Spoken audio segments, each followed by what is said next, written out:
Here's something nobody warned you about when you start waking up. You're going to start disliking people, not hate them, not wish them harm, but you're going to feel this growing distance, this uncomfortable friction, this sense that you're suddenly speaking a different language than everyone around you, and it's going to make you feel like maybe you're the problem. Maybe you've become judgmental. Maybe you've turned into one of those spiritual snobs who thinks they're better than everyone else. Let me tell you right now, that's not what's happening. But what is happening is complicated and uncomfortable, and nobody really talks about it honestly because it doesn't fit the pretty picture of what enlightenment is supposed to look like. I remember the moment I first felt it. I was at this party in the Hollywood Hills, surrounded by successful, intelligent, beautiful people. People I'd known for years, people I'd laughed with, worked with, considered friends, and I was standing there with a drink in my hand, listening to someone talk about their latest project, their latest achievement, their latest drama, and I felt nothing. Worse than nothing. I felt this creeping sense of claustrophobia, like I was suffocating in a room full of people performing for each other. And the worst part, I knew I'd been one of those performers for decades. The shift started slowly. At first, I just noticed I was tired after social interactions, drained, like someone had unplugged me and let all my energy leak out. I'd go home from dinners, from parties, from meetings, and I'd need hours of silence just to feel like myself again. And I thought, maybe I'm just getting older. Maybe I'm becoming introverted. But it wasn't that. It was something else, something deeper. I was starting to see through people, and I don't mean that in some mystical, supernatural way. I mean, I could see the performance, the mask, the carefully constructed persona they were presenting to the world. And once you start seeing that, once you really see it, being around people becomes exhausting because you're watching a play where everyone's pretending it's real life. You start to notice how much of human interaction is just transaction. People aren't connecting, they're positioning. They're networking, they're managing their image, they're trying to get something from you or trying to make sure you don't get something from them. Every conversation has this hidden agenda, this subtext, this game being played underneath the words. And when you wake up, when you stop playing that game yourself, you can see it everywhere. And it's exhausting. Here's what I've come to understand. You don't actually start disliking people. You start disliking the falseness, the performance, the mask. But because most people have identified so completely with their mask, because they think they are the performance, when you react to the falseness, it feels like you're reacting to them. And in a way, you are, because they've become the lie. I started avoiding people, not consciously at first.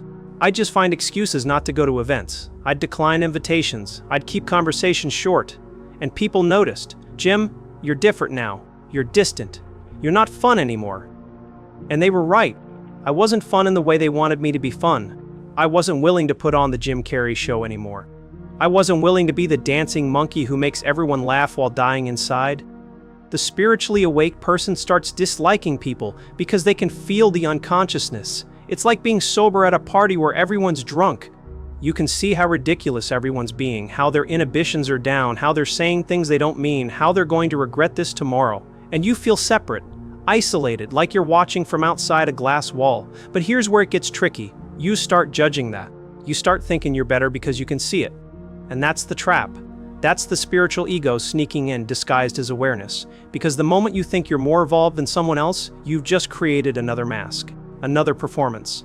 You're now playing the role of the enlightened person who's above all the worldly games, and that's just another game. I went through this phase. I'm not proud of it.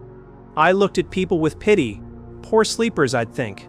Poor unconscious masses, running around chasing things that don't matter, completely unaware of what's really happening. And I felt superior, special, like I'd figured something out that they hadn't. And you know what that was? That was my ego finding a new identity to cling to. I'd stopped being Jim Carrey the movie star and became Jim Carrey the awakened one. Same trap, different costume. The truth is more nuanced than dislike. What you're feeling is a lack of resonance. It's like being a tuning fork that's been adjusted to a different frequency. You're still vibrating, they're still vibrating, but you're no longer in harmony. And that creates this uncomfortable dissonance.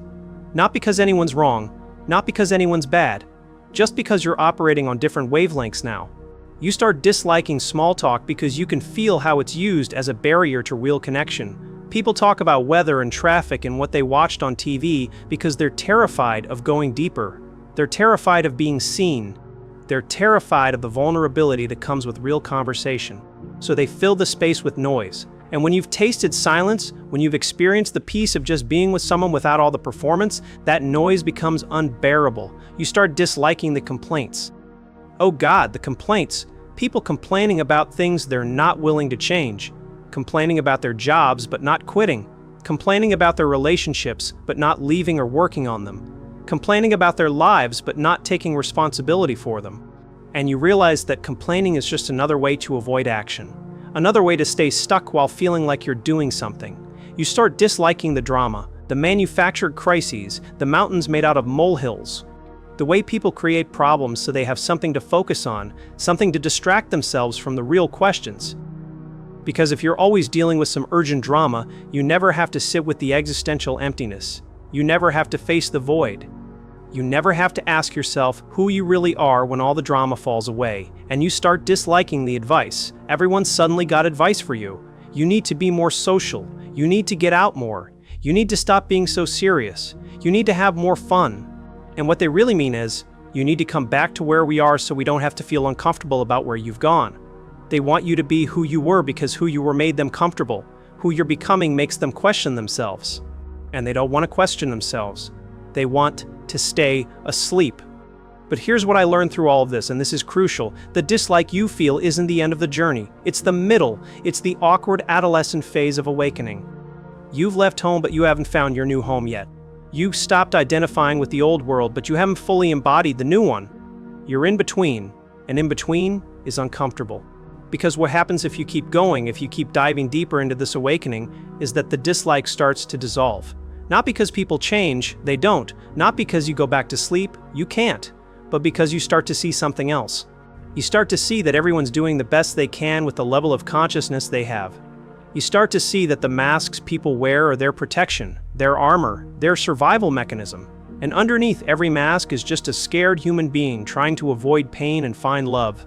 You start to see that the person who's performing isn't evil or stupid, or less than you. They're just stuck in a story. And you were stuck in that same story. You might still be stuck in parts of it. The only difference is you've become aware of the story. You've seen it for what it is. But they haven't. And they won't until they're ready. And that readiness isn't something you can force or facilitate or speed up. So the dislike transforms into something else. Not approval, not participation, but compassion. You can see the game without needing to play it. You can see the performance without needing to be entertained by it or disgusted by it. You can just see it. And in that seeing, there's a kind of love, not the sentimental, emotional love, but a deeper love. A love that sees through the mask to the consciousness underneath. A love that recognizes itself in the other, even when the other doesn't recognize it in themselves. I don't hang out with the same people anymore. Most of my old friendships have faded, not because of some dramatic falling out, just because we don't have anything to talk about anymore.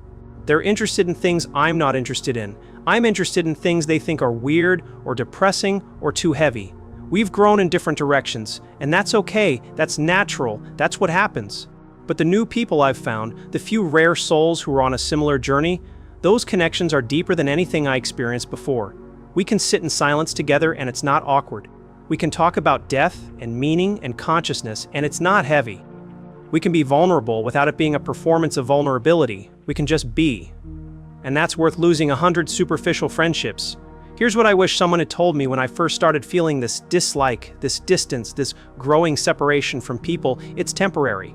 It's not the destination. It's not where you're supposed to stay. You're not supposed to become a hermit who hates humanity. You're supposed to move through the dislike to something deeper, to understanding, to compassion, to a kind of love that doesn't need people to be anything other than what they are. And you're not supposed to force yourself to like people when you don't. You're not supposed to fake it. You're not supposed to pretend you're still interested in the things that bore you now, or pretend you're still entertained by the performances that exhaust you. You're supposed to honor what you're feeling. Create space. Step back. Let yourself be where you are in this process without judgment, because judgment is just another form of attachment. When you judge people for being asleep, you're still attached to them being different than they are. You're still trying to change them, fix them, wake them up, and that's not your job. Your job is to wake yourself up, to become more conscious, to see more clearly, to love more deeply, and sometimes that means loving people from a distance. I used to think enlightenment would make me more connected to people, and in a way it has, but not in the way I expected. I'm not more socially connected. I don't have more friends. But the connections I do have, they're real, they're deep, they're authentic, and I'd rather have 3 real connections than 300 fake ones. The dislike you're feeling is your soul saying no to what doesn't nourish it anymore. It's your consciousness rejecting what isn't real. It's your being demanding authenticity in a world that's built on pretense. And that's not a problem. That's evolution, that's growth. That's you becoming more of who you actually are, and less of who you were programmed to be. But don't get stuck there. Don't let the dislike become your new identity. Don't become the person who's against everything, who can only see what's wrong, who walks around pointing out everyone's unconsciousness. Because that's just another trap, another ego, another performance. Move through it. Let yourself feel it, honor it, but keep going, keep opening, keep softening, because on the other side of dislike is something beautiful. It's a kind of acceptance that doesn't require approval, a kind of love that doesn't require a kind of presence that can be with anyone, anywhere, without needing them to be different than they are. I can sit with people now and just see them, not judge them, not try to change them, not need them to understand me, just see them. See the fear underneath the bravado. See the pain underneath the performance. See the love underneath the defense mechanisms. And in that scene, there's connection. Not the kind of connection that needs to be maintained through constant contact or shared interests, but the kind of connection that exists simply because we're both here, both conscious, both expressions of the same source. The people you start disliking after awakening aren't your enemies. They're mirrors. They're showing you what you used to be. What parts of you are still asleep? What patterns you're still running? And they're testing your awakening. Because it's easy to be peaceful alone. It's easy to be loving in meditation. The real test is, can you maintain your center around people who push every button you have? Can you stay conscious around unconsciousness?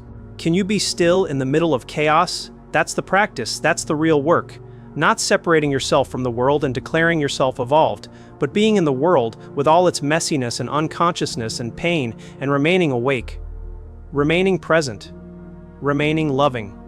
Even when people are being everything you've transcended, even when people are playing every game you've stopped playing. And some days you'll fail.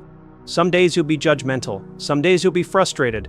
Some days you'll want nothing more than to disappear from all human contact and live alone on a mountain somewhere. And that's okay. That's human. That's part of the journey.